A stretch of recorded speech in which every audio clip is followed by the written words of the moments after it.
At 6:42 in the morning, Daniel Mercer sent a photograph to his sister. It showed a mountain trail disappearing into thick white fog. No caption, no explanation, just one photograph. 7 hours later, Daniel was gone.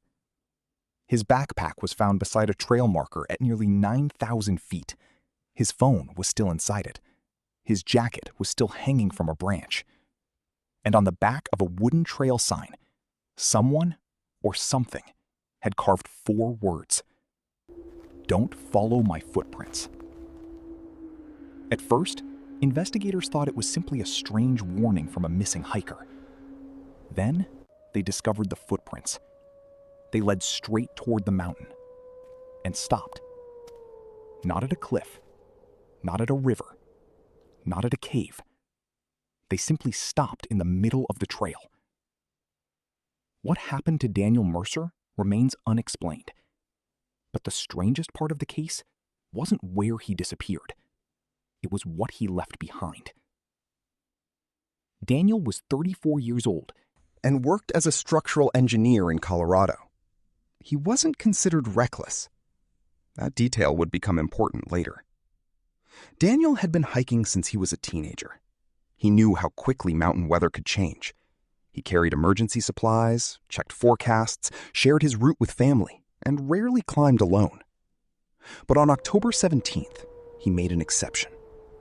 He drove to Black Ridge National Forest shortly after 4 in the morning. His destination was Mount Calder, a remote peak known for sudden fog, unstable weather, and a series of abandoned mining tunnels dating back more than a century. Daniel had been there twice before. This time, however, he wasn't planning to reach the summit. According to the hiking plan he sent his sister, he intended to follow the North Pass Trail for approximately 6 miles, photograph an old mining structure, and return before dark. Simple. Routine. At 6:42 a.m., he sent his sister Emily the photograph. She later said she remembered looking at it and thinking the mountain appeared unusually dark. She texted him, "Looks freezing. Be careful." Daniel never answered.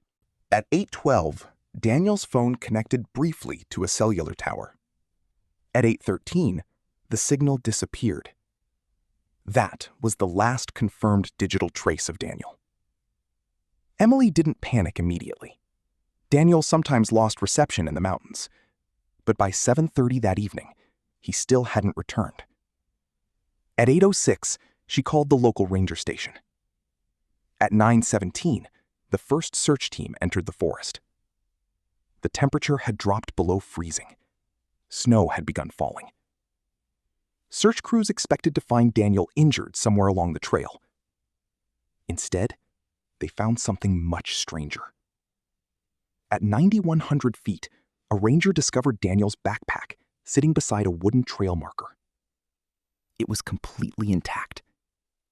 Inside were a first aid kit, 2 bottles of water, an emergency blanket, a flashlight, food, a satellite communicator, and Daniel's phone. His wallet was still inside the backpack. His car keys were there too. But Daniel wasn't. His outer jacket was hanging from a pine branch about 30 feet away. That suggested he had continued walking. Then, investigators noticed the tracks. Daniel's boot prints began near the backpack. They continued north. 100 yards, 200, 400. And then, nothing. The prints simply stopped. The next morning, investigators returned to the trail marker. That's when they saw the writing. On the back of the wooden sign, someone had carved, "Don't follow my footprints." The letters were deep, fresh. The wood chips were still scattered beneath the sign. Investigators initially assumed Daniel had written it, but there was a problem. The handwriting didn't match his notes, according to Emily. More importantly, Daniel's knife was still inside his backpack. The carving could not have been made with the equipment investigators found. A ranger suggested the message might have been written earlier by another hiker, but the carving was fresh, and the trail marker had been photographed during a forest inspection 3 days earlier. There had been no writing. Someone had carved those words sometime between the inspection and Daniel's disappearance. The search became a recovery operation. Then, a mystery. The simplest explanation was that Daniel had fallen. Mount Calder contains steep ravines hidden beneath snow. A person could disappear within minutes. Search teams expanded the area. They searched cliffs, creeks, caves, old mine entrances. Nothing. Then, on the 3rd day, a rescue dog picked up Daniel's scent. The dog followed it for almost half a mile. The trail ended at an abandoned mining tunnel. Inside, investigators found a single object: Daniel's camera. It was lying on a rock approximately 20 yards inside the tunnel. The battery was almost dead. The final photograph had been taken at 7:03 a.m. It showed the tunnel entrance. Nothing unusual, but investigators zoomed in. Near the far edge of the image was something that looked like a person, a figure, standing between 2 trees, too far away to identify. The figure appeared to be facing Daniel. Emily insisted Daniel had been alone. Investigators searched the surrounding forest. No one was found. The second theory was that Daniel had encountered another person, perhaps someone living illegally in the forest, perhaps someone connected to the abandoned mines. The region had a history of illegal prospecting. Some old tunnels were still occasionally used by treasure hunters and mineral collectors. If Daniel had discovered someone inside the mountain, investigators reasoned, he might have been frightened enough to leave his equipment behind. But there was no evidence of a struggle. No blood, no damaged clothing, no footprints belonging to another person. And there was one more problem. The tunnel had only one entrance. Search dogs found Daniel's scent going inside, but they couldn't find a scent trail coming back out. 2 weeks after Daniel vanished, investigators examined his phone again. Most of the data was ordinary: photos, weather reports, messages, maps. Then they found an audio recording. It was only 11 seconds long. The recording had been created at 7:09 a.m. There was no voice, only wind. Then 3 faint sounds: knock, knock, knock. Emily listened to it repeatedly. She believed the sounds were deliberate. Investigators disagreed. They said the noise could have been branches hitting rock. But Daniel's father noticed something else. The 3 knocks were separated by almost exactly the same amount of time. 3 seconds. 3 knocks. Then silence. It meant nothing. Or it meant everything.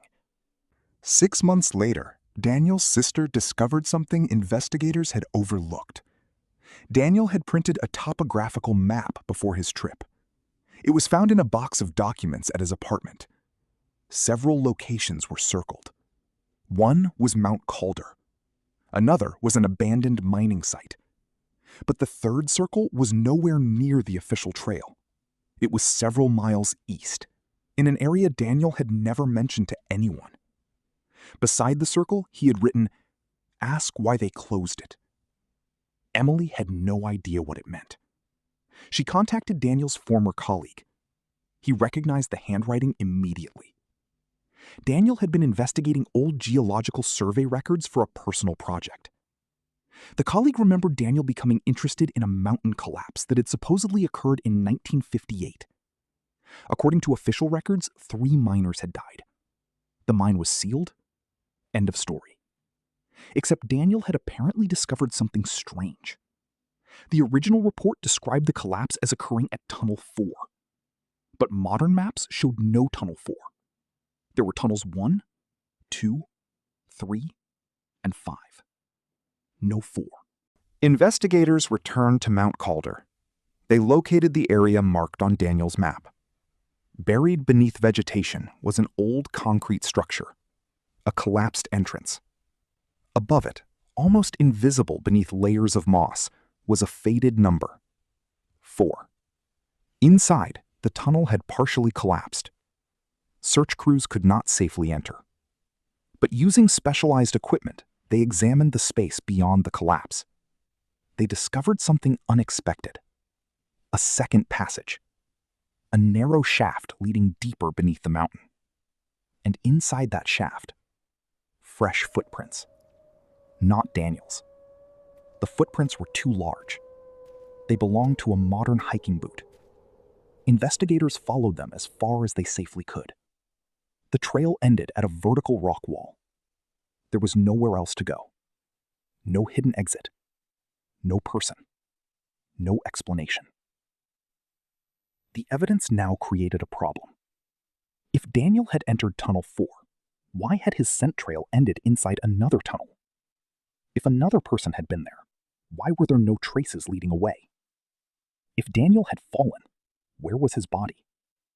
And if he had voluntarily disappeared, why leave his phone, wallet, food, and emergency equipment behind? The official theory remained accidental death. But Emily didn't believe it.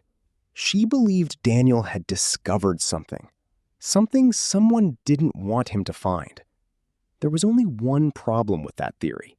There was no evidence that anyone had followed Daniel. No vehicle, no second set of tracks near his campsite, no suspicious phone calls.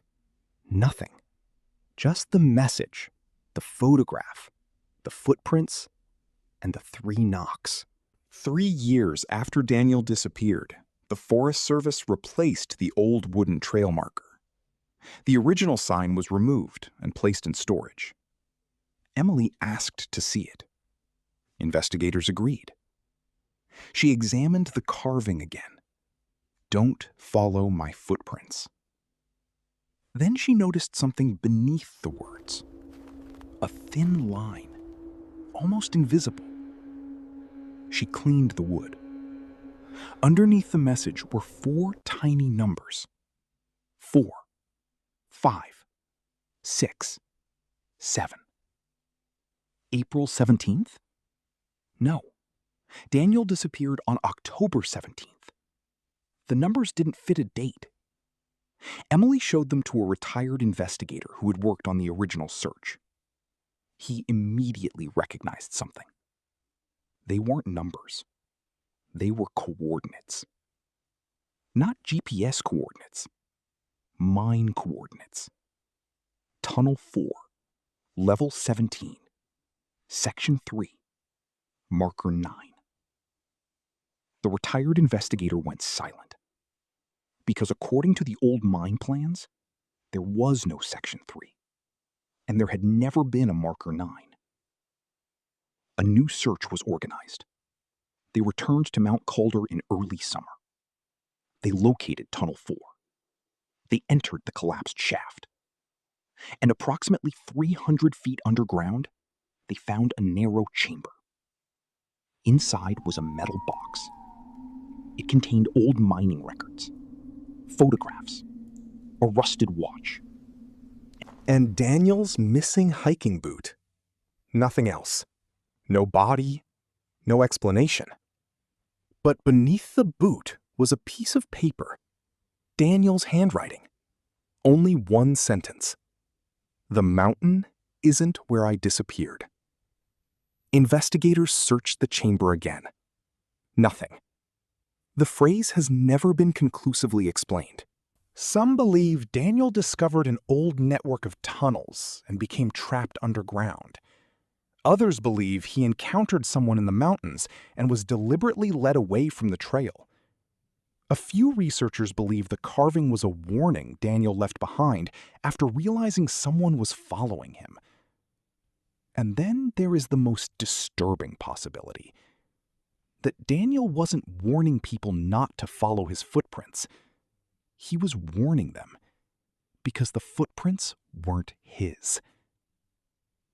The official case remains open. No body has ever been recovered. no suspect has ever been identified. And somewhere on Mount Calder, beneath layers of rock and snow, there may still be another entrance to the tunnels. The last photograph Daniel took shows the entrance. The last recording contains 3 knocks. And the final message he left behind still reads, "Don't follow my footprints." Because if Daniel was telling the truth, someone else's footprints were waiting at the end.